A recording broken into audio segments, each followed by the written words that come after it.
USiyabonga Vumase impilo yakhe yaguquka unomphelo ngoZibandlela wango-2022 ngesikhathi edutshulwa ebusweni ekade eyothenga eThilomu. Ekuseni it was after 9 kwafika umbiko ukuthi uSiyabonga usedutshuliwe.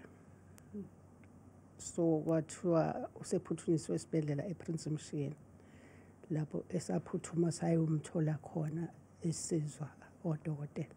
Isimo ayekuso sasisibi kakhulu.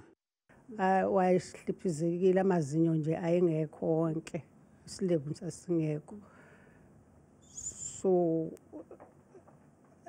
indlela elimele ngayo engawukhuluma ke wayengasakwazi ukukhuluma ngoba kwakushayeke kwalimala kwaze kwalimala ngisho kwipalette nembobo nje ekhona. Kumanje akakwazi ukukhuluma noma ukudla ngendlela ejwayelekile.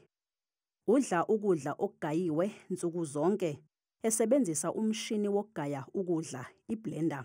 Uma edla kufanele ukuthi adle ukudla okumanzi ukublendiwe since edla ngesebenzisa syringe edla ngepipe lelo. Kusukela ngo-2022 ugqigqa esibhedlela ngethemba lokuthola usizo lwe-plastic surgery.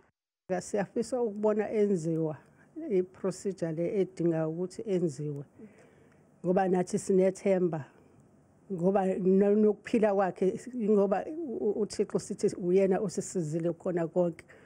Isibhedlela Inkosi Albert Luthuli silokhu sikuhlehlisa ukuhlinzwa kwakhe sithi asinazo izinsiza kusebenza ezanele kanye nodokotela.